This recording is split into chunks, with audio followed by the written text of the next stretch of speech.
ایسا بھی ہو سکتا تھا کہ میں کوئی بات فضائل نماز کی لے لوں، کوئی بات فضائل تبلیغ کی لے لوں، کوئی بات فضائل صدقات کی لے لوں، لیکن میں نے مناسب سمجھا تاکہ آپ حضرات کے اوپر یہ چیز محفوظ رہے اور بترتیب وہ چیز چلتی رہے اور آپ حضرات اچھی طرح سے اس کو سمجھنے کی کوشش کریں۔ چنانچہ مختصر سی باتیں فضائل حکایات صحابہ جو ہے اس تعلق سے میں نے پچھلے لیکچروں میں بیان کر دیا ہے، تھوڑی سی جھلک دے دی ہے۔ میں اس کے بعد فضائل نماز سے شروع کرتا ہوں۔ فضائل نماز کی بھی ایک دو باتیں میں نے گزشتہ پروگرام میں آپ کے سامنے رکھی تبلیغی نصاب کے حوالے سے کہ اس کے اندر کس طرح سے شرکیہ عقیدے اور کس طرح سے اسلام اور عقیدے کو، ایمان اور عقیدے کو توڑنے والی باتیں موجود ہیں۔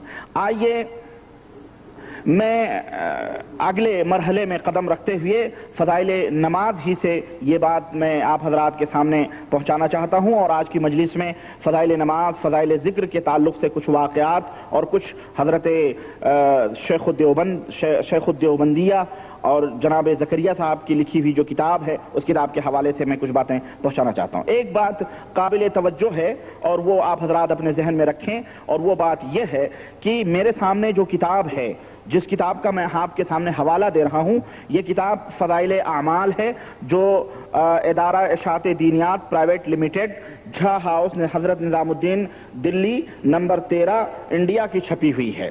سمجھ رہے ہیں؟ میں ایک کتاب کو اپنی تقریر کا موضوع بنا رہا ہوں۔ یہ کتاب چونکہ ہندو پاک کے اندر، بنگلہ دیش کے اندر مختلف پریسوں میں چھپی ہوئی ہے اور مختلف پریسوں والوں نے اس کو چھپوا کے تقسیم کیا ہے، ممکن ہے کہ صفحات دوسرے پریسوں کے حساب سے تھوڑے مختلف ہوں، اس لیے براہ کرم اگر کوئی صاحب کس کے پاس یہ نسخہ اس پریس کا چھپا ہوا نہ ہو اور یا وہ حوالہ کسی دوسرے پریس کے چھپے ہوئے کتاب میں دیکھنا چاہتے ہیں تو اس میں دیکھیں، آگے پیچھے ایک دو صفحہ ادھر سے ادھر ممکن ہے وہیں کہیں وہ باتیں مل سکتی ہیں۔ ایسا نہ ہو کہ ہم جس پریس کا حوالہ دے رہے ہیں جہاں سے یہ کتاب چھپی ہوئی ہے اور آپ پاکستانی مطبوعہ میں دیکھیں یا ہندوستان کے کسی اور پریس والے کے اس میں دیکھیں اور کہیں جناب علی یہ دیکھیں وہ ربانی جھوٹ بول رہا ہے، کیونکہ صفحہ انہوں نے یہ بتلایا اور صفحہ اس کتاب کے اندر کوئی اور ہے، ہرگز نہیں۔ ہاں، بلکہ میں پہلے سے اس کی وضاحت کر دینا چاہتا ہوں کہ حوالہ آپ ایک دو صفحہ ادھر سے ادھر دیکھ لیں، بہرحال باتیں لفظاً بلفظاً وہی چیزیں اس کے اندر موجود ہوں گی۔ اور تیسری ایک بات اور ہے کہ انشاءاللہ تبارک و تعالی جیسے کہ عام لوگوں کا اکثر ہم نے پڑھی ہیں کتابیں ردود ایک دوسرے کے اوپر، ہم نے دیکھی ہیں کہ جناب علی اس میں قطر بیوت کرتے ہیں۔ الحمدللہ انشاءاللہ تعالی وہ کتاب اور وہ صفحہ وہ پورا میں قطر بیوت کرنے کا عادی نہیں ہوں، بلکہ میرا اس سے مقصد یہ ہے تاکہ ہمارے وہ بھولے بھالے مسلمان جو کتاب و سنت سے الگ ہو کر کے، قرآن اور سنت سے ہٹ کر کے، چاہے شعوری طور پر یا غیر شعوری طور پر انہیں ہٹایا گیا ہے اور وہ شخصیتوں کی لکھی ہوئی کتابوں کے پیچھے اور ان کے عقیدوں کے پیچھے چل رہے ہیں، ہم یہ چاہتے ہیں کہ اگر چلنا ہے تو ذات خداوندی کے قرآن کے اوپر چلو، اور چلنا ہے تو اس نبی رحمت صلی اللہ علیہ وسلم اور اس شخصیت کے پیچھے چلو جو معصوم عن الخطا ہے، جن کے اطاعت اور فرمانبرداری کا حکم اللہ وحدہ لا شریک نے دیا، اور جن کے بارے میں اللہ نے فرمایا کہ وہ جس بات کا تمہیں حکم دیں اسے لے لو اور جس بات سے وہ تمہیں منع کریں اس سے تم رک جاؤ۔ وہ شخصیت معصوم ہے اور اسی شخصیت کی اتباع، پیروی، اطاعت اور اس کی ہر بات ہمارے لیے قابل اتباع اور واجب ہے ہمارے لیے۔ ان کے علاوہ جتنے لوگ ہیں ان کی باتیں لی بھی جا سکتی ہیں اور ان کی باتیں رد بھی کی جا سکتی ہیں۔ تو غرض کہنے کا مطلب یہ ہے، ہمارا مقصد یہ ہے کہ لوگوں کسی بھی بڑی سے بڑی شخصیت کی بات ہو، علامہ کی بات ہو، مفتی کی بات ہو، اللہ کے لیے ان باتوں کو قرآن و حدیث کے اوپر پیش کرو۔ اگر وہ باتیں قرآن و سنت کے اندر موجود ہیں سر آنکھوں کے اوپر رکھ لو، اور اگر وہ قرآن و حدیث کے اندر موجود نہیں ہیں تو خواہ ان کے زہد و تقوی کے حوالے نہ دو، ان کے پرہیزگاری اور ان کی نمازوں کے حوالے نہ دو، ان کی عبادتوں کے حوالے ہمیں نہ دو۔ کیوں؟ اگر وہ کوئی شخص آسمان میں اڑنے والا ہی کیوں نہ ہو اور اپنے آپ کو ولایت کے آسمان کے اوپر دعوے کرتا ہو کہ میں پہنچا ہوا ہوں، اور اسی طرح سے وہ احسان اور جو صوفیوں کے اپنے مراتب ہیں وہ دعویٰ کرے کہ ہم وہاں پہنچے ہوئے ہوں، اگر اس کا عمل قرآن و سنت کے خلاف ہے تو اس کی وہ باتیں اگر قرآن و سنت کے خلاف ہیں تو وہ ہمارے جوتے کی نوک پہ ہوں گی، ہمارے بوٹ کی نوک پہ وہ باتیں ہوتی ہیں، ہمارے نزدیک وہ باتیں حجت اور دلیل نہیں ہوتی ہیں. یہ ہمارا ایمان اور عقیدہ. غرض آئیے، میں نے کہا بلا کسی تمہید کے، بہرحال اتنی بات بتلانا ضروری تھی آپ حضرات کو. آئیے میں اس کتاب کے حوالے سے چند باتیں آپ کے سامنے رکھتے ہیں. ہمارا یہ عقیدہ ہے، اور ہمارا ہی نہیں بلکہ ہر مومن مسلمان کا جو اللہ اور اس کے رسول صلی اللہ علیہ وسلم کے اوپر ایمان اور عقیدہ رکھتا ہے، آخرت کے اوپر ایمان اور عقیدہ رکھتا ہے، ہر مومن کا یہ عقیدہ ہے کہ اللہ سے بھول چوک نہیں ہو سکتی ہے یا نہیں ہے یہ عقیدہ؟ اللہ سے بھول چوک نہیں ہو سکتی. یہاں تک کہ فرشتے بھی اللہ کے حکم کی نافرمانی ہرگز نہیں کرتے، نہ ہی فرشتے اللہ تعالیٰ کی نافرمانی کرتے ہیں. چنانچہ اللہ وحدہ لا شریک نے ارشاد فرمایا وَلِكُلِّ أُمَّةٍ أَجَلٌ فَإِذَا جَاءَ أَجَلُهُمْ لَا يَسْتَأْخِرُونَ سَاعَةً وَلَا يَتَقَدَّمُونَ. سورہ اعراف آیت نمبر 34. اللہ تعالیٰ نے فرمایا کہ ہر قوم کا ایک وقت مقرر ہے. ہر قوم کا ایک وقت مقرر، یعنی ان کی موت کا ایک وقت مقرر ہے. جب ان کے موت کی گھڑی آ جاتی ہے تو نہ ہی وہ ایک لحظہ آگے ہو سکتے ہیں، نہ ہی وہ ایک لحظہ پیچھے ہو سکتے ہیں. یعنی جس دم موت لکھی ہے اس دم ان کو وہ موت آ کے پکڑ لے گی. یہ ہمارا عقیدہ ہے قرآن کی اس آیت کی روشنی میں. اسی طرح سے فرشتوں کے تعلق سے سورہ تحریم میں آیت نمبر 6 میں اللہ تعالیٰ نے فرمایا کہ لا یعصون اللہ ما امرہم ویفعلون ما یؤمرون. یعنی اللہ تبارک و تعالیٰ کی وہ فرشتے نافرمانی نہیں کرتے ہیں، جس بات کا اللہ نے انہیں حکم دیا ہے ان باتوں میں وہ فرشتے نافرمانی نہیں کرتے ہیں. جن باتوں کا اللہ تعالیٰ انہیں حکم دیتا ہے ہرگز نہیں، بلکہ جو اللہ تعالیٰ کہتا ہے فرشتے اتنا ہی کرتے ہیں. یہ قرآن کا عقیدہ جو مومنین کو اللہ وحدہ لا شریک بتلا رہا ہے. مگر آئیے ذرا تبلیغ نصاب کا ایک عقیدہ اس آیت کریمہ کی روشنی میں سماعت کیجئے اور دیکھیے کہ امام تبلیغی جماعت کیا فرما رہے ہیں اور کس قدر اللہ کے حکم کا تمسخر اور مذاق اس عقیدے میں اڑایا گیا ہے، اور امت کے گمراہ کرنے کے لیے کس قدر ایمان شکن عقیدہ حضرت زکریا صاحب اپنی کتاب تبلیغی نصاب کے اندر بیان کر رہے ہیں. چنانچہ یہ فضائل نماز ہے. اس فضائل نماز کے صفحہ 10 کے اوپر آپ اٹھا کر کے دیکھیں. فضائل نماز کے صفحہ 10 کے اوپر آپ اٹھا کے دیکھیں. حضرت نے ایک واقعہ بیان کیا ہے. فضائل نماز 80 صفحہ 10 اس کے اوپر حضرت نے ایک واقعہ بیان کیا ہے، اور واقعہ یہ ہے، ظاہر ہے کہ جیسا کہ میں نے بتایا ہر مسلمان یہ سمجھتا ہے کہ موت و زندگی کا مالک اللہ وحدہ لا شریک ہے، اور جو وقت جس کا موت کا مقرر ہو چکا ہے، سمجھ رہے ہیں، وہ اسی وقت کے اوپر اسے موت آئے گی. سوال ہی نہیں پیدا ہوتا کہ کوئی آگے یا پیچھے کوئی بات ہو. اور اللہ تعالیٰ سے بھول چوک کا امکان بھی یہ ایمان کو برباد کرنے والا اگر کوئی شخص اس طرح کا ایمان اور عقیدہ رکھتا ہے. چنانچہ مولانا زکریا صاحب فرماتے ہیں کہ حضرت ام کلثوم رضی اللہ تعالی عنہ کے شوہر حضرت عبد الرحمن بیمار تھے، اور ایک دفعہ ایسی سکتے کی حالت ہو گئی کہ سب نے انتقال ہو جانا تجویز کر لیا کہ اب یہ مر جائیں گے. حضرت ام کلثوم اٹھی اور نماز کی نیت باندھ لی. نماز سے فارغ ہوئی تو عبد الرحمن کو بھی افاقہ ہو گیا. لوگوں سے پوچھا کیا میری حالت موت کی سی ہو گئی تھی؟ یعنی ان کے شوہر نے پوچھا کیا میری حالت موت کی سی ہو گئی تھی؟ لوگوں نے عرض کیا جی ہاں. تب انہوں نے فرمایا کہ دو فرشتے میرے پاس آئے اور مجھ سے کہا کہ چلو احکم الحاکمین کی بارگاہ میں تمہارا فیصلہ ہونا ہے. وہ مجھے لے جانے لگے تو ایک تیسرے فرشتے آئے اور ان دونوں سے کہا کہ تم چلے جاؤ.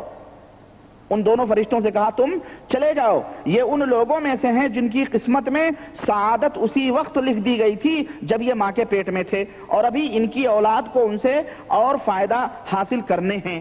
اور اس کے بعد 1 مہینہ تک حضرت عبد الرحمن زندہ رہے اور اس کے بعد پھر انتقال ہوا.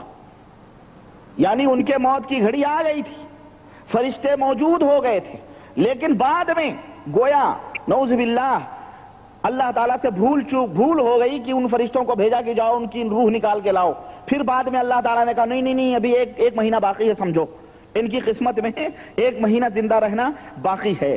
وہ واحد، وہ یکتا اور بے مثل، وہ ذات خداوندی اللہ وحدہ لا شریک کی وہ ذات جس کی کوئی مثال نہیں ہے، اگر کوئی شخص یہ عقیدہ رکھے کہ اس سے بھی بھول ہو جائے نعوذ باللہ، اور جس کی موت آ جائے اس کی موت میں ابھی فرشتوں کو واپس کر دیا جائے، اور یہ جو زکریا صاحب بتلا رہے ہیں کہ دوسرا فرشتہ ہے، اس نے کہا بھی ان کے اس میں یہ باتیں رکھی گئی ہیں، یہ کیا ہے؟ آپ بتلائیں اس طرح کا عقیدہ یہ شیراز توحید کو منتشر نہیں کرتا؟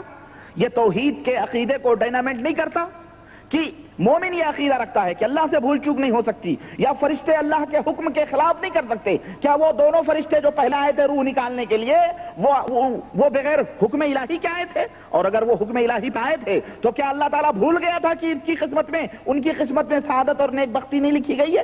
یہ جھوٹی باتیں، یہ جھوٹی روایتیں اپنی کتابوں میں لکھ کر کے نماز کی فضیلت بیان کر رہے ہیں۔ کس کی فضیلت بیان کر رہے ہیں؟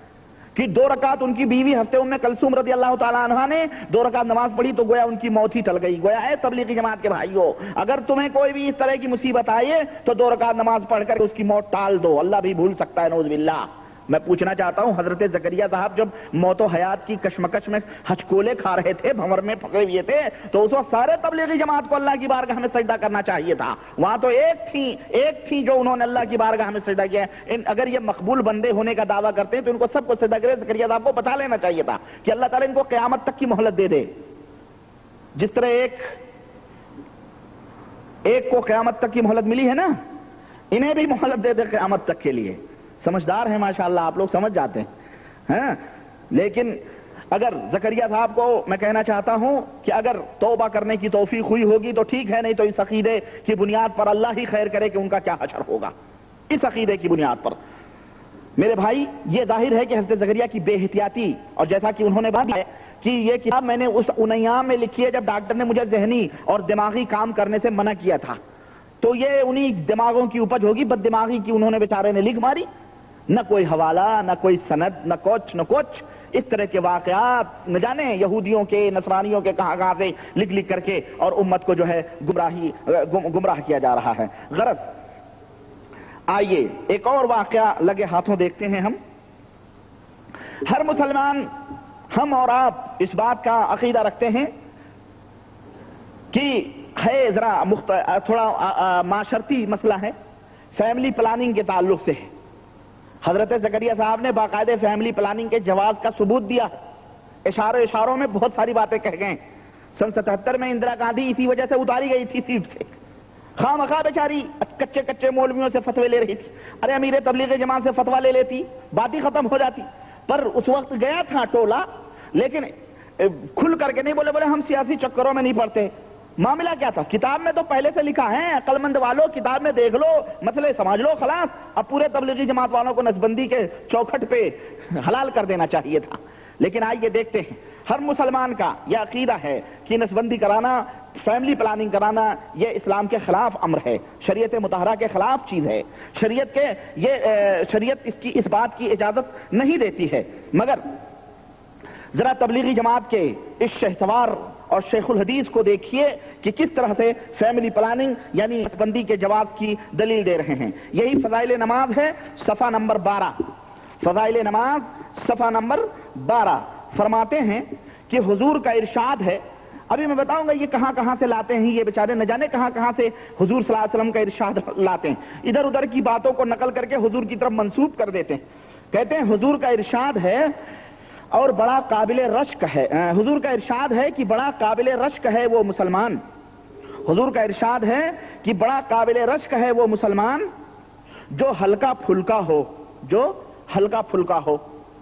بریکٹ میں حضرت شیخ الحدیث اپنی سمجھدانی، حدیث کی سمجھ، مجھے یاد آتی ہے اس بیہودے کی باتیں جو سید واہیات غازی پور کا ہے، جو کسی واڑیات کی بستی کا، واڑیات اس کے بستی کا نام ہے، اس کو میں واہیات کہتا ہوں۔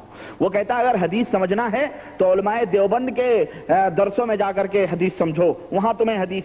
تو جب میں پڑھتا ہوں ان کتابوں کو تو مجھے حیرت ہوتی ہے کہ اللہ بچائے ایسی حدیث دانی سے۔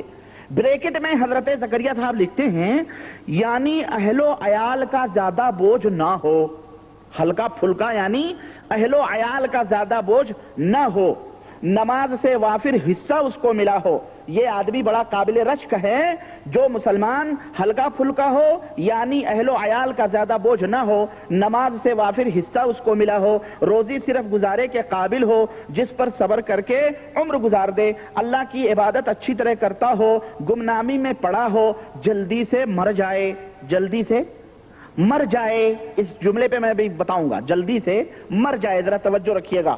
نہ میراث زیادہ ہو نہ رونے والے زیادہ ہوں، نہ میراث زیادہ ہو نہ رونے والے زیادہ ہوں۔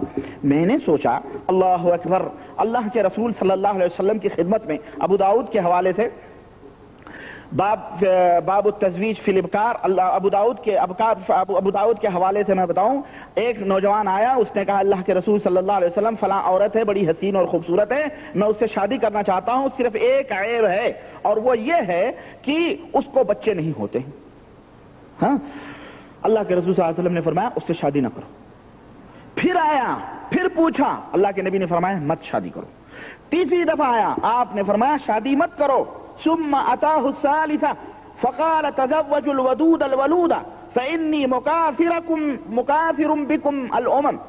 تیسری دفعہ اللہ کے رسول صلی اللہ علیہ وسلم نے فرمایا کہ بندے ایسی عورت سے شادی کرو جو زیادہ سے زیادہ پیار کرنے والی ہو، پیار دینے والی ہو، اور زیادہ سے زیادہ بچے پیدا کرنے والی ہو، زیادہ سے زیادہ بچے پیدا کرنے والی ہو، اس لیے کہ میں قیامت کے دن اپنی امت، تمام امتوں کے اوپر میں فخر کروں گا اور اللہ تعالیٰ سے بیان کروں گا، اے پاک پروردگار یہ میری امت ہے، میں اپنی کثرت دیکھ کر کے میں اپنے رب کے سامنے ذکر کروں گا۔ میں حیرت میں پڑ گیا، یہ حدیث ابو داؤد کی اور صحیح حدیث، اس میں کوئی شک نہیں ہے۔ اس حدیث کے ہوتے ہوئے زکریا صاحب کہہ رہے ہیں زیادہ رونے پیٹنے والے نہ ہوں، ہلکا پھلکا یعنی اہل و عیال کم ہو، بال بچے کم ہو۔ نبی تو فرمائیں اللہ کے اور اللہ کے رسول صلی اللہ علیہ وسلم کی باتوں میں ٹکراؤ۔ کوئی بد دماغ یہ کہہ سکتا ہے کہ جناب علی وہ بھی تو حدیث ذکر کر رہے ہیں، لیکن ایک بات بتاؤں، اس حدیث کی انہوں نے کوئی سند نہیں بیان کی ہے۔ یہ حدیث کہاں ہے؟ زکریا صاحب کے اپنے دماغ کی اپج ہے یا کوئی ضعیف یا موضوع روایت ہے؟ کہاں ہے یہ حدیث؟ اور میں بتاؤں، زکریا صاحب کیا بتائیں گے؟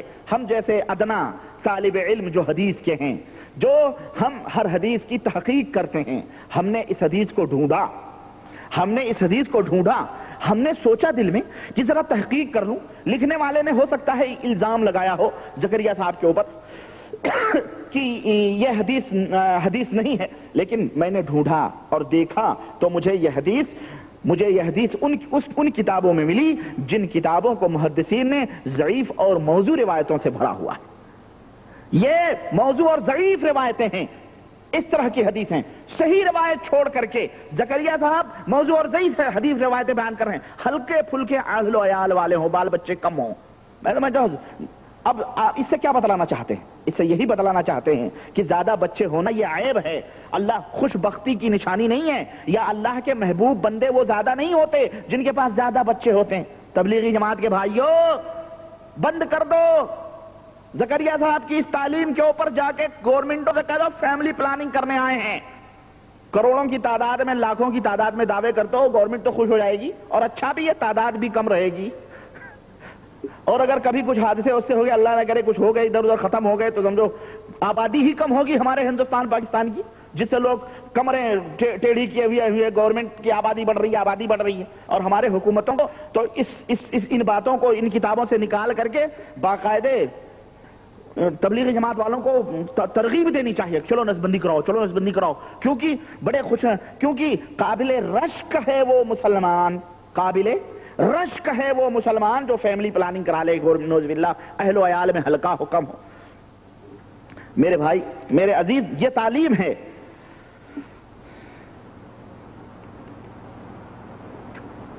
اور آگے روایت میں ہے جلدی سے مر جائے، نہ میراث زیادہ ہو نہ رونے والے زیادہ ہوں، شیخ زکریا صاحب کے اس لفظ مر جائے کے اوپر جو استعمال انہوں نے کیا ہے، تو میں سمجھ رہا ہوں کہ شاید شیخ صاحب یہ کہنا چاہ رہے ہیں کہ اگر جلدی سے فطری موت جلدی نہ آئے اور حساب و کتاب میں آسانی پیدا ہو، جلدی اگر فطری موت یعنی اگر فطری موت آ جائے تاکہ حساب و کتاب میں آسانی پیدا ہو، مگر موصوف نے یہ یعنی جلدی سے اسے موت آ جائے تو بہتر ہے. موت آ جانا الگ ہے اور جلدی سے مر جانا الگ ہے. کیوں؟ موت آنا اللہ کی طرف سے ہوتا ہے اور مر جانا، سمندر میں اپنے آپ کو ناک بند کر کے بیٹھ جاؤ، دریا میں بیٹھ جاؤ، چھت کے اوپر سے کود کے مر جاؤ، مر جانا. تو گویا زکریا صاحب کہہ رہے ہیں کہ اے تبلیغی جماعت کے لوگوں جلدی سے مر جاؤ، مطلب یہ اگر فطری موت نہ آئے تو خودکشی کر لو. یہی تو ہوا، مر جانا یہی ہوتا ہے کہ آدمی مر جاتا ہے. مطلب کیا ہے؟ یعنی کہیں کود کے مر گیا، کہیں کسی اور سے ڈوب کے مر گیا، کہیں چاقو مار لی، تلوار مار لی، مر جائے. یہی یعنی خود موت کا اہتمام کر لے، وہ بہتر یہی ہے اس کے لیے تاکہ جنت کے اندر وہ چلا جائے. لیکن یاد رکھو اگر زکریا صاحب کے فارمولے پہ عمل کرو گے تو اللہ کے رسول صلی اللہ علیہ وسلم نے فرمایا کہ جو شخص اپنی فطری موت نہ مرے اور خودکشی کر کے مرے تو جن ہتھیاروں سے یا جن طریقوں سے وہ مرا ہے وہ ہمیشہ اسی طرح کا عذاب اسے جہنم میں دیا جائے گا. اس لیے ہم ادنا سے طالب علموں سے مشورہ لے لیا کرو ہر باتوں میں.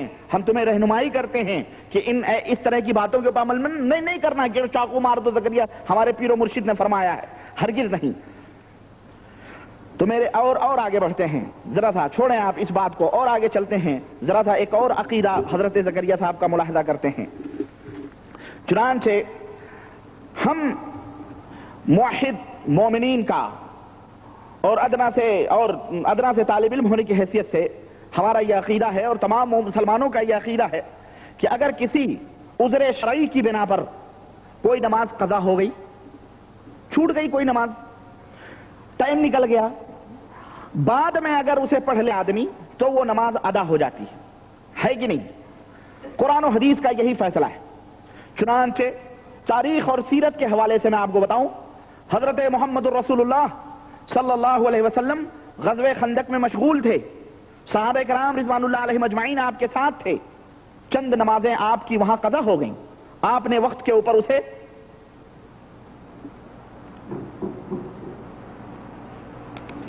کون سی کتاب اور صفحہ نمبر بتانا اچھا ہوگا کہ ہلکا پھلکا فریز واز ہو، ہلکا پھلکا پریوار ہو. ہاں، پریوار نیوجن ہمارے یہاں ہندوستان میں چلتا ہے اور گاڑیوں پہ، بسوں پہ، ٹرکوں پہ اور اسٹیشنوں پہ لکھا بچے دو ہی اچھے ہے کہ نہیں؟ فیملی پلاننگ کرو، 2 بچے سکھی ہوتے ہیں اور یہ ہوتے ہیں. تو یہ ہے فضائل نماز اور صفحہ نمبر 12، فضائل نماز صفحہ نمبر 12. بہرحال غزوہ خندق میں پیغمبر اسلام جناب محمد الرسول اللہ صلی اللہ علیہ وسلم مشغول تھے اور سیرت اور تاریخ کے حوالے سے آپ صلی اللہ علیہ وسلم کی چند نمازیں وہاں قضا ہو گئیں جنہیں آپ صلی اللہ علیہ وسلم نے بعد میں ادا فرمائی. غزوہ خیبر سے واپس ہو رہے ہیں، ایک صحرا میں رکے اور حضرت بلال حبشی سے کہا کہ میں سو رہا ہوں اور سب صحابہ سو رہے ہیں، جب نماز کا وقت ہوگا فجر کا جگا دینا. وہ نگرانی میں تھے، اللہ کے رسول صلی اللہ علیہ وسلم سو گئے، حضرت بلال بھی سو گئے. دن نکل آیا، سورج چڑھ گیا اور سورج کی شعاؤں سے نبی کریم صلی اللہ علیہ وسلم کی نیند بیدار ہوئی تو آپ صلی اللہ علیہ وسلم نے بلال کو جگایا اور کہا کہ کیا ہوا، تم کو ہم نے کہا تھا اس کام کے لیے اور تم سو گئے. انہوں نے کہا اللہ کے نبی، جس ذات نے آپ کے اوپر نیند طاری کر دی اسی ذات نے میرے اوپر بھی نیند طاری کر دی، میں بھی سو گیا. تو اس وقت اذان کہی گئی، صحابہ نے وضو کیا اور نماز پڑھی گئی. نماز قضا ہوئی کہ نہیں ہوئی؟ قضا. اگر کسی عذر شرعی کی بنا پر نماز قضا ہو جائے تو ہم مسلمانوں کا یہ عقیدہ ہے کہ وہ ادا کر لے، انشاءاللہ اس کی نماز ادا ہو جائے گی اور یہی قرآن و حدیث کا فیصلہ ہے. مگر کے بعد موت ہے، مگر کے بعد عقل پہ رونا ہے، مگر کے بعد مگرمچھ ہے. آئیے میں آپ کو بتاؤں، خود ذرا تبلیغی نصاب اٹھائیے جنہیں قرآن و حدیث پھیلانے والی جماعت کہا جاتا ہے اور بعض علاقوں میں اللہ والی جماعت کہا جاتا ہے، بعض علاقوں میں انہیں غیر شعوری طور پر مسلمانوں نے اللہ والی جماعت کہنا شروع کیا ہے. یہ کہتے ہیں دین کی پیاری پیاری باتیں ہم بتلانا چاہتے ہیں، جیسے ہی السلام علیکم ورحمۃ اللہ، السلام علیکم ورحمۃ اللہ، نماز میں اذان پھیرتا ہے امام ویسے ہی کھڑے جاتے ہیں. دین کی پیاری پیاری میٹھی باتیں کرنے والی جماعت بیان کی جاتی ہے. ذرا وہ کتاب پڑھیے، دیکھیے زکریا صاحب جو امیر ہیں اور سرخیل ہیں اس جماعت کے، اپنی کتاب کے اندر کیا لکھتے ہیں.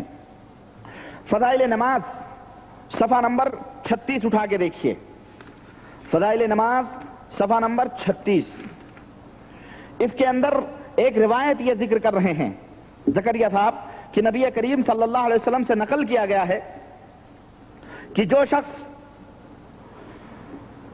نماز کو قضا کر دے گو وہ بعد میں پڑھ بھی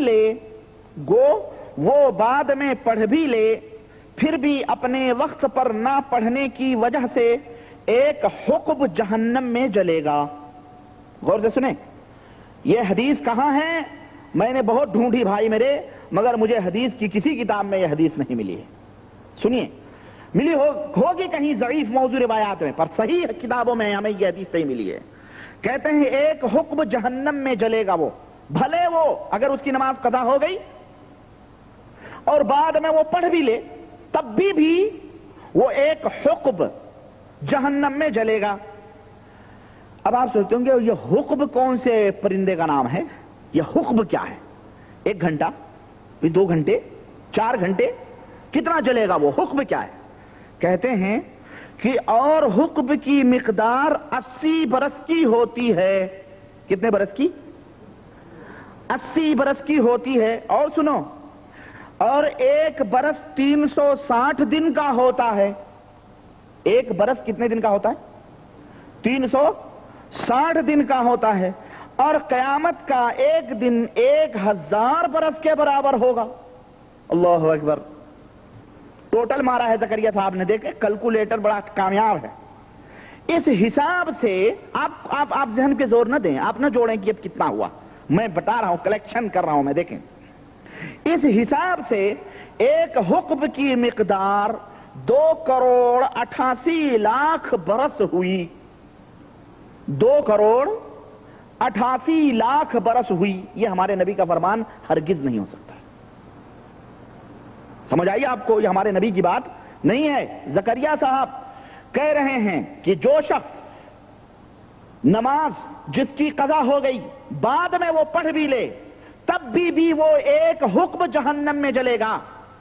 اور ایک حقب 2,88,00,000 برس کی ہوئی. یہ تبلیغی جماعت والوں کا جہنم ہے. کن کا؟ ہاں, یہ تبلیغی جماعت والوں کا بنایا ہوا اپنا جہنم ہے مخصوص. یہ اللہ کے نبی صلی اللہ علیہ وسلم کی بتائی ہوئی حدیث نہیں ہے. اب میں آپ سے آپ کی ایمانی غیرت سے پوچھنا چاہتا ہوں کہ اس حدیث کی روشنی میں ابھی جو میں نے پیغمبر اسلام جناب محمد الرسول اللہ صلی اللہ علیہ وسلم کی ان نمازوں کا ذکر کیا ہے جو غزوہ خندق کے موقع پر آپ کی چند نمازیں قضا ہوئی تھیں اور آپ نے ادا فرمائی تھیں. ادا فرمانے کے باوجود بھی نعوذ باللہ زکریا صاحب یا جماعت تبلیغ کے لوگ نبی کریم کو اپنے جہنم میں چلائیں گے. پوچھنا چاہتا ہوں آپ سے, بتائیں یہ کتنی بڑی خطرناک اور کتنی بڑی یہودیانہ گفتگو ہے. اور یہ کون لکھ رہا ہے معلوم ہے؟ یہ کوئی جاہل نہیں, یہ کوئی علم اور عقل سے پیدل آدمی نہیں ہے, بلکہ فخر الاماثل, زبدۃ الاولیاء, ہاں, اور قطب الاقطاب, فقیہ دوران, محدث اعظم حضرت شیخ الحدیث دیوبند کی, وہ فرما رہے ہیں. آپ بتائیں اس روایت کی وجہ سے کتنی شخصیتیں مجروح ہو رہی ہیں. خود پیغمبر اسلام جناب محمد الرسول اللہ صلی اللہ علیہ وسلم کی شخصیت مجروح ہو رہی, اتنی ہو رہی ہے. اس روایت کی روشنی میں حضرت بلال حبشی بھی نماز قضا ہوئی تھی, وہ بھی جہنم میں جائیں گے. ابو بکر بھی جہنم میں, عمر بھی جہنم میں, عثمان بھی جہنم میں, علی بھی جہنم میں, فاتح خیبر حضرت علی ابن ابی طالب بھی جہنم میں, طلحہ زبیر بھی جہنم میں. غرض جتنے صحابہ جہاد کے لیے گئے تھے اور غزوہ خیبر کی واپسی میں رکے تھے اور ان کی نماز قضا ہوئی تھی اور انہوں نے ادا کیا تھا, زکریا صاحب انہیں جہنم میں پہنچا رہے ہیں کہ نہیں پہنچا رہے ہیں؟ اور میرا یہ عقیدہ ہے جو انہیں جہنمی سمجھے یا اشارے میں یا کسی بھی طرح سے جہنمی سمجھے وہ خود جہنم میں جائے گا. وہ ایک حقب نہیں بلکہ 2,88,00,000 برس کے حقب میں جلے گا. وہ ہے کہ نہیں ہے؟ یہ میرے عزیز, میرے دوست, اور میں اپنے تبلیغی بھائیوں سے کہتا ہوں تم لال کتابیں پڑھ تم کم از کم ان باتوں کے اوپر بھی غور کر لیا کرو. لیکن مسئلہ تو یہ ہے نا, تو یہ ہے کہ کیا ہے وہ شعر مجھے آ رہا ہے, بڑا پیارا شعر, کہ تمہیں کاری گھٹاؤں کا بھی کیا ہے پہچاننا نہیں آتا, ہاں تمہیں کالی گھٹاؤں کا بھی پہچاننا نہیں آتا، نشیمن سے دھواں اٹھتا ہے تم کہتے ہو ساون ہے؟ تمہیں کالی گھٹاؤں کا بھی پہچانا نہیں آیا، نشیمن سے دھواں اٹھتا ہے اور تم کہتے ہو کہ ساون ہے؟ یہ دھوئیں اٹھ رہے ہیں اور تم کہتے ہو کہ بڑی پیاری پیاری باتیں ہیں، یہ حدیث اور قرآن کی باتیں ہیں جو اپنے پیغمبر کو بھی یہ کس بنیاد پہ اس بات کو زکریا صاحب نے نوٹ کیا؟ میرے عزیز، میرے دوست، میں آپ کی فہم کو سلام کرتا ہوں، دیوبند کے اس محدث کی سمجھ کو سلام کرتا ہوں جو اس قدر جرات اور اس قدر گستاخی کی پیغمبر اسلام کو بھی جہنم میں پہنچا دے اور خود کے لیے ان کے خلیفہ مرنے کے بعد دعویٰ کریں کہ ایک آواز میں نے سنی ہے کہ کہنے والے نے کہا ہاتف غیبی سے کہ زکریا کے لیے جنت کے 8 دروازے کھول دیے گئے۔ اس قدر کے دعوے اور پیغمبر اسلام اور صحابہ کے لیے یہ نمونے، کیا محدث کا یہی انداز ہوتا ہے؟ لیکن نہیں، میں سمجھتا ہوں کہ ان لوگوں کا یہ پیشہ ہے کہ حدیثوں کو ٹکراؤ اور اپنا مطلب نکالو۔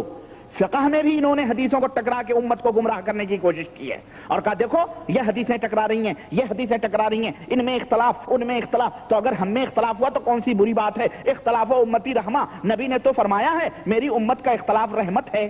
اعوذ باللہ، اگر نبی کا فرمان یہ ہوتا کہ میری امت کا اختلاف رحمت ہے تو پروردگار تو یہ فرماتا ہے کہ اگر تم اختلاف کرو گے تو تمہاری ہوا اکھڑ جائے گی۔ پروردگار تو یہ فرماتا ہے کہ وَاعْتَصِمُوا بِحَبْلِ اللَّهِ جَمِيعًا وَلَا تَفَرَّقُوا۔ پروردگار تو یہ کہتا ہے کہ فرقہ نہ بنو، اختلاف نہ کرو، ٹولیاں نہ بناؤ، جماعت اور گروہ نہ بناؤ۔ اور اس دور کے محدثین 14 صدیقے بیچارے، ہاں ہمارے ملکوں کے محدثین بیچارے، وہ کہتے ہیں اختلاف رحمت ہے۔ اختلاف کیا ہے؟ نعوذ باللہ، رحمت خیر۔ یہ ہے جناب علی حضرت زکریا اور تبلیغی جماعت والوں کی جہنم۔ اللہ تعالی ہمیں بھی محفوظ رکھے اور ہمارے نبی جناب محمد الرسول اللہ صلی اللہ علیہ وسلم کے بارے میں اس طرح کے عقیدے رکھنے والے لوگ جو اشاروں میں اشارے کر رہے ہیں، میں آپ کو بتاؤں کوئی کھلے طور پہ نبی کریم صلی اللہ علیہ وسلم کو جہنمی نہیں کہے گا۔ ہاں شیعہ بھی نبی کریم کو گالی نہیں دیتے، یہ شیعہ جو ہے نا صحابہ کرام کو بھی کھلے طور پر، قرآن کا بھی کھلے طور پہ انکار نہیں کرتے۔ وہ مرزا غلام احمد قادیانی بھی کھلے طور پر ہر ایک بات نہیں کہتا ہے، بہت ساری باتیں اشاروں میں ہوتی ہیں، اشاروں میں کہہ دی جاتی ہیں، لیکن اس دور کے جو لوگ ہوتے ہیں مومنین وہ ان باتوں کو پرکھتے ہیں، جانچتے ہیں اور کہتے ہیں دیکھو یہ ہے، اس سے یہ نتائج نکلتے ہیں۔ غرض آگے آئیے میں ذرا آپ کو ایک اور نمونہ دکھاتا ہوں، اور یہ تو میں بتا چکا ہوں فضائل نماز میں حضرت امام ابو حنیفہ رحمۃ اللہ علیہ کا کشف، وہ تو میں پچھلے لیکچر میں بتلا دیا ہوں کہ جب کوئی وضو کرتا تھا تو جناب علی وہ گناہ وغیرہ سب معلوم کر لیتے تھے، نعوذ باللہ۔ یہ غیب دانی ان کے امام کو حاصل تھی، ہے نا۔ اللہ تعالیٰ ستار العیوب ہے، عیبوں کو چھپانے والا ہے، یہ صفت اللہ نے اپنے بندوں کو دے دی کہ وہ لوگوں کے عیبوں کو بیان کرتے پھریں۔ اللہ تو عیبوں کو چھپاتا ہے، بندے کو دے دیا کہ تم عیبوں کو لوگوں کو بیان کرو گے، اس کے وضو ٹپک رہا ہے، یہ ہو رہا ہے۔ بہرحال یہ بھی موجود ہے فضائل نماز صفحہ 13 میں، اسی کے بعد آپ دیکھ لیں، بہرحال وہ میں بتا چکا ہوں۔ آئیے میں ذرا ایک اور حضرت سفیان ثوری کے سلسلے میں ایک جرات زکریا صاحب نے اپنی کتاب صفحہ فضائل نماز صفحہ 39 یعنی 39 میں کی ہے۔ کہتے ہیں کہ حضرت سفیان ثوری کے غلبہ حال کا تذکرہ، حضرت سفیان ثوری کے غلبہ حال کا تذکرہ فرمایا زکریا صاحب نے کہ حضرت سفیان ثوری جب آپ پر غلبہ حال ہوتا تھا، اب یہ لفظ ذرا سا مرکب ہے، اصل میں مشکل یہ نا کہ آپ لوگوں کو سمجھانا پڑتا ہے یہ غلبہ حال کیا ہوتا ہے، غلبہ حال کیا ہوتا ہے۔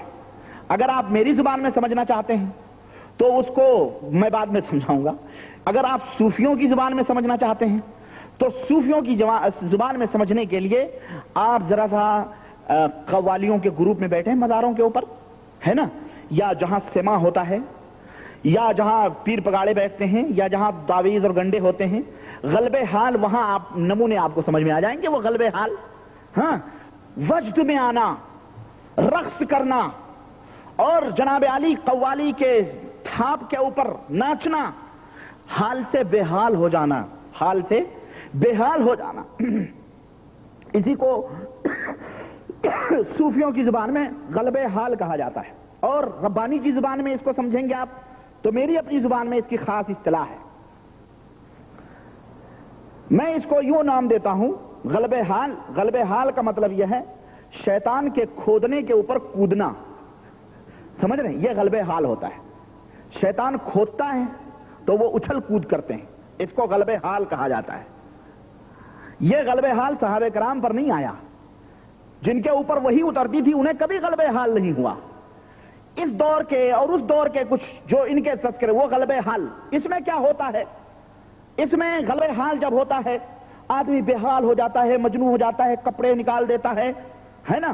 اور میں نے بتایا ہے غلبے حال کے موضوع پر حضرت خواجہ بندہ نواز گیسو کی کتاب جو جوامع الکلم ہے، اس میں خواجہ بندہ گیسو نواز جو شیعہ اور رافضی تھا، جس کی قبر آج پوجی جا رہی ہے گلبرگہ، اور اس کو شریف کہا جاتا ہے، نہ جانے کتنے غیر شریف موجود ہیں بدین لوگ، انہیں شریف کہا گیا ہے۔ بہرحال وہ خواجہ بندہ گیسو نواز جو کہ پرلے درجے کا گھٹیا شیعہ تھا، اور یہودیوں کی ناجائز نہیں بلکہ جائز اولاد میں کہتا ہوں اس کو، ہے نا، یہودیوں نے پیدا کیا تھا، رافضی اور شیعہ شاطم صحابہ تھا۔ چنانچہ وہ بھی کتاب جوامع الکلم کے اندر اردو ترجمے کے اندر اس نے لکھا ہے کہ اوجدی اوحدی ایک بزرگ تھے، ان کو حال جب آتا تھا تو وہ خوبصورت لونڈوں کے اوپر کود پڑتے تھے، نعوذ باللہ۔ یہ صوفیوں کا حال ہے، اللہ ایسے حال سے ہمیں بے حال کر دے، ہم ایسے حال کے، تو یہی غلبے حال ہے صوفیوں کا، انہوں نے صحابہ کو بھی نہیں چھوڑا۔ دیکھیں یہ تبلیغی جماعت کا غلبے حال، کہہ رہے ہیں کہ غلبے حال حضرت سفیان ثوری کے غلبے حال کا تذکرہ کیا ہے، کہتے ہیں کہ جب حضرت سفیان ثوری پر غلبے حال ہوتا تھا تو 7 روز تک آپ نہ کھاتے تھے اور نہ سوتے تھے۔ میں کہا نا شیطان وہ کھودتا ہے، تو نیند کہاں آئے؟ نہ نیند نینا، نہ آنکھ چینا، نہ نیند نینا، ہے نا، نہ خود ہی آئے نہ بھیجیں پتیاں والا مسئلہ ہے یہ تو نہ کھاتے تھے اور نہ ہی سوتے تھے۔ اچھا کھاتے تھے ہی نہیں، نہ کھاتے تھے اور نہ سوتے تھے۔ اب میں پوچھنا چاہتا ہوں تبلیغی جماعت کے بھائیوں، یہ غلبے حال شریعت کی کون سی اصطلاح ہے؟ یہ بتلاؤ۔ تم کہتے ہو نا کہ میں دین کی تبلیغ کرنا ہے، دین دین دین دین دین، ہاں یہ کون سا دین ہے؟ غلبے حال ذرا ان وہابیوں کو بھی سمجھاؤ۔ ان وہابیوں، میں کہا کرتا ہوں ہم پہ ظاہر ہے تمہارا باطن، ہم پہ ظاہر ہے تمہارا باطن، منہ نہ کھلواؤ میں وہابی ہوں، منہ نہ کھلواؤ۔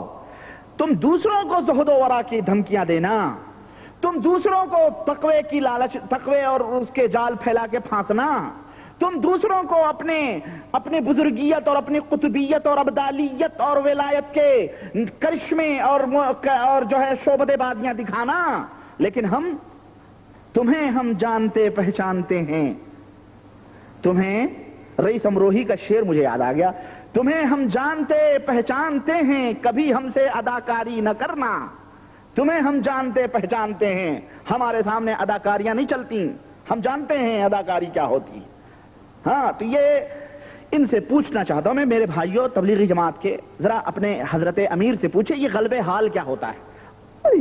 آگے بڑھتے ہیں، اور میں یہ بھی پوچھنا چاہتا ہوں کہ کیا کسی صحابی پر رضی اللہ تعالی عنہ رضوان اللہ علیہم اجمعین، کیا ان صحابہ پر بھی کبھی غلبے حال ہوا جو ولایت کے اس مقام پہ فائز تھے جن کے بارے میں پاک پروردگار نے آسمانوں سے وحیاں اتاری اور فرمایا کہ محمد الرسول اللہ والذین آمنوا معہ اشداء علی الکفار ورحماء بینہم تراہم رکعا، اللہ تعالیٰ نے ان کی نشانیاں بتلائیں کہ محمد صلی اللہ علیہ وسلم اللہ کے رسول ہیں، اور جو آپ کے صحابہ ہیں وہ کافروں پر گرم ہیں اور آپس میں نہایت ہی نرم ہیں۔ ان کی تعریف پروردگار نے کی جو اللہ کی بارگاہ میں رکوع اور سجدے کرتے ہیں، جن کی پیشانیوں پہ نماز کے دبے ہیں، جن کے تذکرے توریت اور زبور اور پچھلی کتابوں میں موجود ہیں، جو اس قدر مقام پہ فائز ہوں، انہیں کبھی غلبے حال ہوا؟ کوئی بھی ایک گڑھی ہوئی روایت بتا دو کہ ابو بکر ناچے ہوں نعوذ باللہ، عمر رضی اللہ تعالیٰ عنہ ناچے ہوں، کوئی بتاؤ ہم کو۔ یہ کون سی شریعت ہے جس کی تبلیغ اور جس کی نشر و اشاعت تم کر رہے ہو؟ کہیں یہ صوفی، یہ یہودیوں برہمنوں کا دین تو نہیں ہے؟ مسلمانوں، تبلیغی جماعت کے بھائیوں، غور کرو، دیکھو، سوچو۔ آگے بڑھتے ہیں ہم۔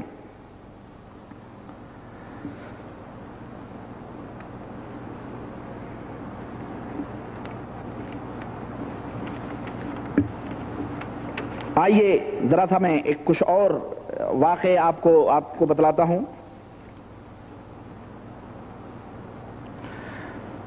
ہم مسلمانوں کا یہ عقیدہ ہے کہ نماز، بہت سارے واقعات ہیں یار، میں بہت چن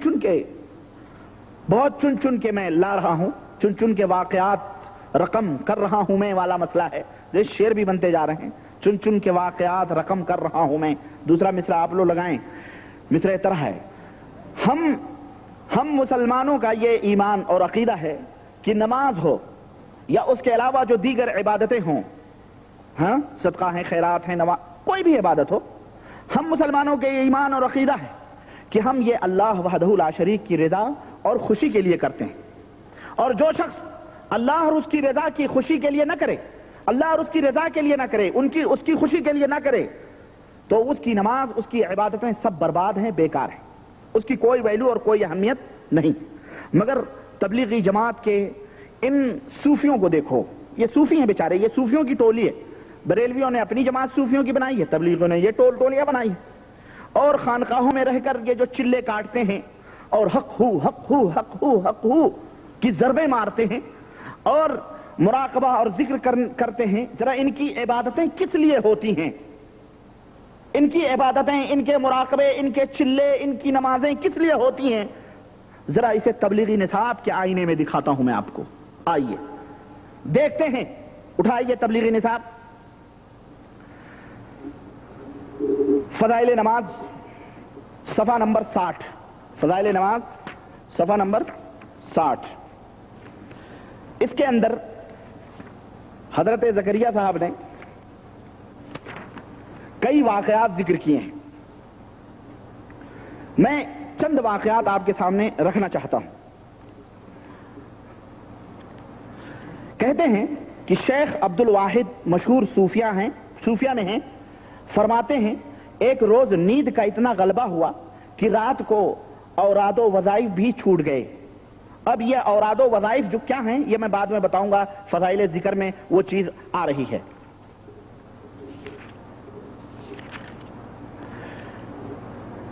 اوراد و وظائف چھوٹ گئے، نیند کا غلبہ ہوا، رات کو چھوٹ گئے۔ خواب میں دیکھا کہ ایک نہایت ہی حسین، خوبصورت، حسین پہ آپ سمجھ گئے ہوں گے کون سی چیز حسین ہو سکتی ہے۔ خوابوں میں بڑی حسین چیزیں آتی ہیں، ہے نہیں؟ ایک نہایت ہی حسین خوبصورت لڑکی، سبز ریشمی لباس پہنے ہوئے، ماشاءاللہ، تعریف دیکھیں، حسین اور خوبصورت، اور اس کے اوپر سبز لباس۔ مجھے ڈاکٹر بشیر بدر کا ایک شعر یاد آ گیا اس پہ، ہے نا؟ اس کا ایک شعر ہے کہ اس کا ایک شعر ہے ڈاکٹر بشیر بدر، اس سبز ریشمی لباس پہ مجھے یاد آیا۔ وہ کہتا ہے کہ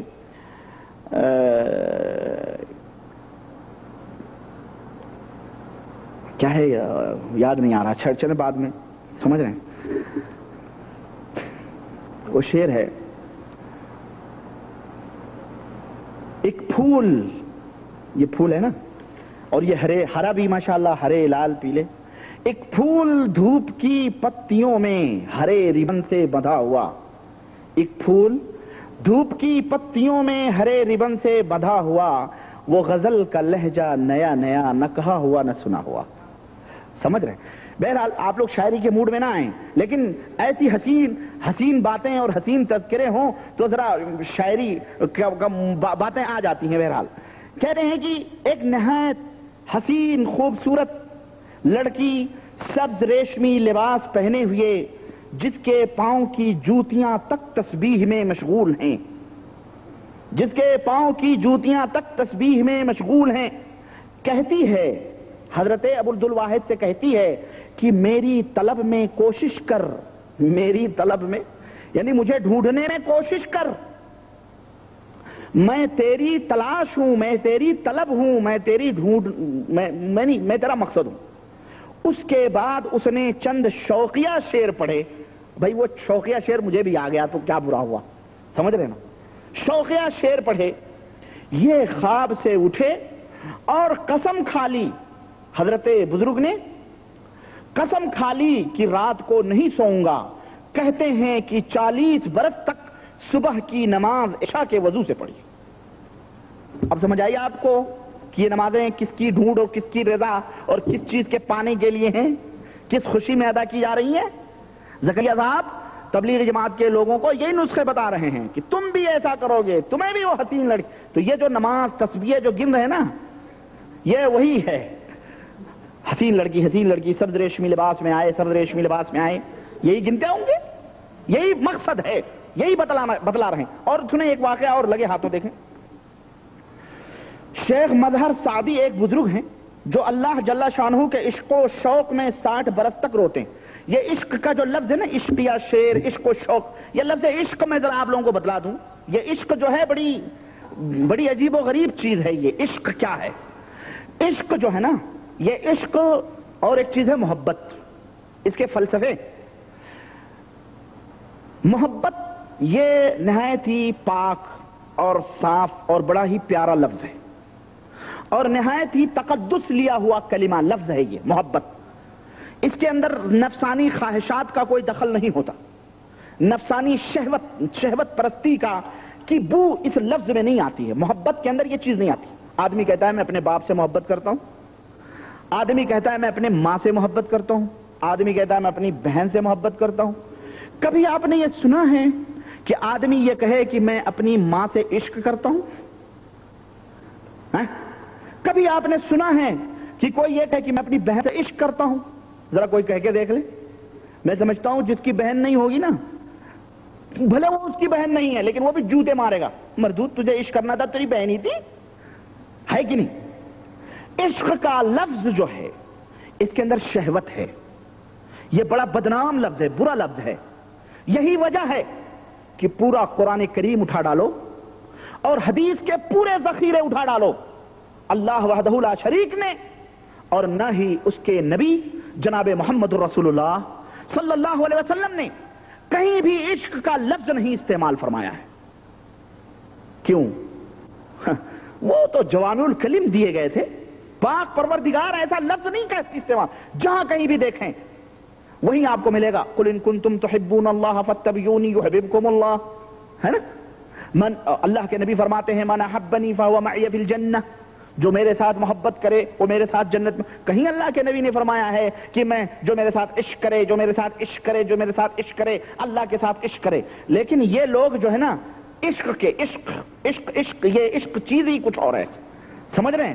تو یہ عشق کر رہے ہیں اللہ کے عشق میں، نعوذ باللہ، اللہ کی محبت نہیں، اللہ کے عشق میں 60 برس تک روتے رہے۔ کتنے برس تک؟ 60 برس تک روتے رہے۔ ایک شب خواب میں دیکھا، رات کو خواب میں چلے، یہ خوابوں کی جنت ہے، اللہ بچائے ہمیں حقیقی جنت عطا فرمائے، خوابوں کی جنت سے اللہ محفوظ رکھے۔ دیکھیں آپ، خواب میں دیکھا گویا ایک نہر ہے جس میں خالص مشک بھرا ہوا ہے، اس کے کناروں پر موتیوں کے درخت سونے کی شاخوں والے لہلہا رہے ہیں، اور وہاں چند نو عمر لڑکیاں، نو عمر یعنی نئی عمر کی لڑکیاں، نوخیز کلیاں، پھول نہیں، نوخیز نئی عمر کی لڑکیاں پکار پکار کر اللہ کی تسبیح میں مشغول ہیں۔ انہوں نے پوچھا تم کون ہو؟ تو انہوں نے 2 شعر پڑھے جن کا مطلب یہ تھا کہ ہم کو لوگوں کے معبود اور محمد صلی اللہ علیہ وسلم کے پروردگار نے ان لوگوں کے واسطے پیدا فرمایا ہے جو رات کو اپنے پروردگار کے سامنے اپنے قدموں پہ کھڑے رہتے ہیں اور اپنے اللہ سے مناجات کرتے ہیں۔ اس کے بعد ایک اور واقعہ، ابو بکر زریر کہتے ہیں کہ میرے پاس ایک نوجوان غلام رہتا تھا، دن بھر روزہ رکھتا اور رات بھر تہجد پڑھتا۔ ایک دن وہ میرے پاس آیا اور بیان کیا کہ میں اتفاق سے آج رات سو گیا تھا۔ یہ بھی خواب ہی ہے، یہ بھی کیا ہے؟ کہہ رہا میں اتفاق سے سو گیا تھا، دیکھا کہ محراب کی دیوار پھٹی، اس میں سے چند لڑکیاں نہایت ہی حسین اور خوبصورت ظاہر ہوئیں، نہایت ہی حسین اور خوبصورت ظاہر ہوئیں، مگر ان میں ایک نہایت ہی بدصورت بھی ہے۔ میں نے ان سے پوچھا تم کون ہو؟ اور یہ بدصورت کون ہے بھئی؟ ان خوبصورت کے ساتھ بدصورت کون ہے؟ ایک شعر پھر آ رہا ہے، پہلوئے حور میں لنگور خدا کی قدرت. پہلوئے حور میں یہ لنگور کہاں سے ٹپک رہی ہے؟ پہلوئے حور میں لنگور خدا کی قدرت، اور زاغ کی چونچ میں انگور خدا کی قدرت. ہاں تو کہہ رہے ہیں کہ یہ لنگور کون سی ہے، یہ لڑکی کون سی بدصورت ہے؟ میں نے پوچھا اچھا، تو وہ کہنے لگی کہ ہم تیری گزشتہ راتیں ہیں، تیری گزشتہ راتیں ہیں، اور یہ تیری آج کی رات ہے کہ آج تو سویا تھا، یہ اس کی رات ہے. نعوذ باللہ. میں آپ سے پوچھنا چاہتا ہوں، ہنسنے کی بات بھی ہے اور بات بہت دور پہنچ رہی ہے. پیغمبر اسلام جناب محمد الرسول اللہ صلی اللہ علیہ وسلم سوتے نہیں تھے؟ صحابہ کرام سوتے نہیں تھے؟ ان سے بھی بڑھ کر کے یہ بڑے بزرگ ہو گئے. اس کا مطلب یہ کہنا چاہتے ہیں کہ اے تبلیغی جماعت کے لوگوں، تم جو سوتے ہو تمہاری راتیں بدصورت ہیں. لیکن ہمارے نبی نے سکھلایا ہے، ہمارے نبی نے یہ بھی بتلایا ہے، ہاں ہمارے نبی نے یہ بھی بتلایا ہے کہ جو عشاء کی نماز پڑھ کے اور چند دعائیں پڑھ کے سوتا ہے اسے کیا ثواب ملتا ہے؟ اس کی پوری رات ایسی ہے جیسے وہ قیام اللیل کر کے سویا ہو، رات کی نماز پڑھ کے سویا ہو. یعنی اس کا سونا بھی عبادت میں شمار کیا جاتا ہے، اس کا سونا بھی عبادت میں شمار کیا جاتا ہے. لیکن ان صوفیوں کا سونا وہ بھیانک بدصورت لڑکی کی شکل میں آتی ہے. اسی لیے شیطان انہیں اس طرح کی شکل و صورت دکھاتا ہے اور انہیں دنیا کے اندر ہی ان کی زندگی، ان کی نیند اور ان کی چین کو کیا کر دیتا ہے؟ برباد کر دیتا ہے. انہیں مجنون، پاگل، وہ شیطان کی فطرت ہے. اللہ اور اس کے رسول شریعت مطہرہ کی یہ تعلیم نہیں ہے. پیغمبر اسلام جناب محمد رسول اللہ صلی اللہ علیہ وسلم کے پاس ایک ان کی ایک صحابیہ آئیں اور انہوں نے کہا، ان سے انہوں نے نبی کریم صلی اللہ علیہ وسلم سے اپنے شوہر کی شکایت کی. بہرحال چھوڑیں، واقعہ ہے. انہوں نے شکایت کی کہ میرے شوہر جو ہے رات بھر نماز پڑھتے ہیں اور دن بھر روزہ رکھتے ہیں اللہ کے نبی صلی اللہ علیہ وسلم، اور جب میں کچھ کہتی ہوں تو مجھے مارتے ہیں، ہے نا. رات بھر نماز پڑھتے ہیں اور دن بھر روزے رکھتے ہیں. تو اللہ کے نبی صلی اللہ علیہ وسلم نے کہا کہ بھئی بلاؤ ان کو بلایا گیا. تو آپ نے فرمایا کہ کیا بھائی ایسا کرتے ہو؟ انہوں نے کہا اللہ کے رسول صلی اللہ علیہ وسلم سے انہوں نے کہا میرے شوہر مجھے بہت مارتے ہیں، نماز پڑھتی ہوں میں. اس عورت نے کہا میں نماز پڑھتی ہوں تو مارتے ہیں، روزہ رکھتی ہوں تو مارتے ہیں، جب دیکھو مارتے ہیں. میں نماز پڑھتی ہوں مجھے نماز پہ مارتے ہیں، اور جو ہے کیا کہتے ہیں روزہ رکھتی ہوں تو مجھے روزے پہ مارتے ہیں. تو اللہ کے نبی نے فرمایا کہ ٹھیک ہے اس صحابی کو بلاؤ، بھائی کیوں اپنی بیوی کو مارتا ہے؟ وہ آئے، حاضر ہوئے. انہوں نے کہا کیوں بھائی اپنی بیوی کو کیوں مارتے ہو؟ نماز پڑھتی ہے تو اور روزہ رکھتی ہے تو. انہوں نے کہا اللہ کے نبی میں کبھی نہیں مارتا ہوں. کہنے لگے یہ تو تمہارے منہ پہ کہہ رہی ہیں. ہاں اب وہ معاملہ سمجھ گئے. وہ اللہ کے نبی صلی اللہ علیہ وسلم میں دن بھر مزدوری کرتا ہوں، مزدور آدمی ہوں، تھکا مادہ آتا ہوں گھر پہ. اب جب میں گھر پہ آتا ہوں اور میری بھی کچھ خواہشات ہیں، کچھ ضروریات ہیں، اور رات کو میں جب سوتا ہوں تو یہ اللہ کی بندی جو ہے مصلی بچھا کے نمازیں پڑھتی ہے. اب میری ضرورت پوری کرے تو کون کرے، میں کہاں جاؤں؟ تو میں بلاتا ہوں تو یہ نماز نہیں چھوڑتی ہے، اس لیے میں اس کو مارتا ہوں نماز مت پڑھ. میں نے اس کو کبھی فرض نماز کے اوپر نہیں مارا ہے، یہ نوافل جو ادا کرتی ہے ہمارا حق چھوڑ کے میں اس کے اوپر اس کو پیٹتا ہوں. اور دن میں بھی کبھی مجھے ضرورت پڑتی ہے اور جب میں اس کو بلاتا ہوں کہتی میں روزے سے میں نے روزے رکھے ہوئے ہیں، میرا روزہ ہے، تب مارتا ہوں. یا میں کہاں جاؤں، مجھے ضرورت ہے، مجھے خواہش ہے اپنی بیوی سے، میں کہاں جاؤں، اس لیے میں مارتا ہوں. تب اللہ کے نبی صلی اللہ علیہ وسلم نے اس عورت سے کہا دیکھو آئندہ نفلی روزے رکھنے ہوں یا نفلی نمازیں پڑھنی ہوں اپنے شوہر سے اجازت لے کے رکھو. اگر تم نفلی روزے رکھی بھی ہو اور تمہارا شوہر تم بلائے تو تم اپنے روزے توڑ کے اس کی طلب کو پوری کرو. نماز پڑھ رہی ہو نفلی، تمہارا شوہر بلائے، نماز چھوڑ کے آ کے شوہر سے ملو. تم سمجھ رہے ہیں؟ تو ہمارے نبی ایک صحابی آئے، انہوں نے کہا رات بھر میں سوؤں گا ہی نہیں. وہ 3 صحابہ کا واقعہ، ایک نے کہا میں کبھی شادی نہیں کروں گا، ایک نے کہا میں رات بھر سوؤں گا ہی نہیں، اب تو میں نمازیں پڑھوں گا. تو اللہ کے نبی صلی اللہ علیہ وسلم نے کیا فرمایا تھا؟ اللہ کے نبی صلی اللہ علیہ وسلم نے فرمایا کہ میں رات میں سوتا بھی ہوں، میں جاگتا بھی ہوں، میں اللہ کی عبادت بھی کرتا ہوں، میں کھاتا بھی ہوں، میں پیتا بھی ہوں، میں اپنے بیوی سے ہم بستری بھی کرتا ہوں، اور میں دنیا کے کام بھی کرتا ہوں، سب کچھ کرتا ہوں. وَمَن رَغِبَ عَن سُنَّتِي فَلَيْسَ مِنِّي، یہ میری سنت ہے، اور جو میری سنت سے اعراض کرے گا وہ مجھ سے. ایسے لوگ اللہ کے نبی میں سے نہیں ہیں جو راتوں کو دنوں کو بھی سوتے نہیں. آپ کی تمہاری آنکھوں کا بھی حق ہے، تمہارے بیوی بچوں کا بھی حق ہے، سب کا حق ہے. ان حقوق کو ادا کرو. یہ ہے اصل سنت اور یہ ہے نبی کریم صلی اللہ کے نبی صلی اللہ علیہ وسلم نے فرمایا کہ اس لیے کہ تم مجھ سے زیادہ اللہ سے ڈرنے والے نہیں ہو, نہیں مجھ سے زیادہ اللہ سے محبت کرنے والے ہو. میں سب سے زیادہ اللہ سے محبت رکھتا ہوں, میں سب سے زیادہ اللہ کے عذاب سے ڈرتا ہوں. اس کے باوجود بھی میں اپنے بیوی سے ہم بستری بھی کرتا ہوں, سوتا بھی ہوں, جاگتا بھی ہوں, روزہ بھی رکھتا ہوں, نہیں بھی روزہ رکھتا ہوں. ماں عائشہ کیا فرماتی ہیں, آپ جب کبھی روزے رکھتے تو رکھتے ہی رہتے, ہم سمجھتے اب افطاری نہیں کریں گے, اب توڑیں گے نہیں, اور جب آپ روزہ نہیں رکھتے تو ایسا لگتا کہ کبھی روزہ ہی نہیں رکھیں گے. تو یہ نبی کریم صلی اللہ علیہ وسلم کی سنت ہے. یہ سنت رہبان کی ہے, یہ یہودیوں کی ہے, یہ طریقے برہمنوں کے ہے. ننگے پنگے نکل گئے, چڈیاں پہن کے لنگوٹے, ناپاک لنگوٹی لپیٹے, آدھی پورا سب نظر آتا ہے, صرف پتلی 2 انگل کی چپی لگی ہوئی ہے, جو کیا کہتے ہیں اس کو, شترتون لگا ہوا ٹیپ, باقی سب ننگا ہے. یہ ان کے ہیں, نہ دنیا نہ دین نہ کچھ اللہ کی تلاش میں, اللہ کی. یہ ایشور کی بھکتی نہیں, یہ ایشور اللہ وحدہ لا شریک کی نافرمانی ہے. یہ تو کہہ رہے ہیں کہ جناب علی یہ اس طرح کی تعلیم دی جا رہی ہے رہبانیت کی, اس طرح سے تعلیم دی جا رہی ہے انسانوں کو کہ تم نبی کریم صلی اللہ علیہ وسلم کے جو طریقے وہ نہیں بتلائے جا رہے ہیں. یہ پتہ نہیں کہاں سے صوفیوں بزرگوں کے طریقے بتا رہے ہیں تبلیغی جماعت والوں کو کہ چلو مسلمانوں کے سامنے, تبلیغی ہی جماعت والے نہیں بلکہ یہ تو پورے مسلمانوں کے سامنے رکھتے ہیں, مسلمانوں ایسے لاہے عمل سے توبہ کرو اور ایسی چیزوں سے دور رہو. آئیے دیکھیں, اور یہ کہہ رہے ہیں, ایک بزرگ کہتے ہیں کہ مجھے ایک رات ایسی گہری نیند آئی کہ آنکھ ہی نہ کھل سکی. میں نے خواب میں دیکھا, پھر ہی خواب ہے, یہ دیکھیں خواب ہی خواب ہے. خواب میں دیکھا ایک ایسی نہایت حسین لڑکی ہے کہ اس جیسی میں نے عمر بھر نہیں دیکھی. اس میں سے ایسی تیز خوشبو مہک رہی تھی کہ میں نے ویسی خوشبو بھی کبھی نہیں سونگھی. اس نے مجھے ایک کاغذ کا پرچہ دیا جس میں 3 شعر لکھے ہوئے تھے. ان کا مطلب یہ تھا کہ تو نیند کی لذت میں مشغول ہو کر جنت کے بالا خانوں سے غافل ہو گیا. یہ لفظ بالا خانہ جو ہے نا, بڑا بدنام لفظ ہے یہ بالا خانہ. ہاں لیکن زکریا صاحب اس لفظ کو استعمال کر رہے ہیں. یہ دیوبند کی ادبیت ہے, یہ بھی سمجھو. بالا خانہ ہمارے یہاں کس کو کہتے ہیں؟ بڑے بڑے امیر عمرا بالا خانوں پہ جاتے ہیں. بھائی کس کو کہتے ہیں؟ آپ سمجھ رہے ہیں کہ نہیں سمجھ رہے ہیں؟ تشریح کرنے کی ضرورت نہیں ہے. سمجھے بالا خانے کن کے ہوتے ہیں؟ لکھنؤ کی بھٹیاروں سے پوچھیں, چکلے جس کو کہتے ہیں وہ بالا خانے کہلاتے ہیں. یہ وہی بالا خانہ کہہ رہے ہیں, بالا خانے. جنت کے نعوذ باللہ ایسا لفظ ان کو نہیں ملا, جنت کے محل نہیں ملے, یہ جنت کے بالا خانے استعمال کر رہے ہیں. غافل ہو گیا جہاں ہمیشہ تجھے رہنا ہے, موت بھی غرض. اس طرح سے کہنے لگے کہ اپنی نیند سے اٹھ. اس نے کہا اپنی نیند سے اٹھ, سونے سے تہجد میں قرآن پڑھنا بہتر ہے. کہتے ہیں اس کے بعد سے جب مجھے نیند آتی ہے اور یہ اشعار یاد آتے ہیں تو نیند بالکل اڑ جاتی. یعنی اس لڑکی کے وہ اشعار سن کے وہ نہ نیند نہ انگ چینا نہ نیند نینا نہ خود ہی آئے نہ بھیجے پتیاں والا مسئلہ ہو جاتا ہے ان کا. ہاں تو یہ بزرگوں کے واقعات ہیں جس میں اس طرح کی دعوت دی گئی ہے.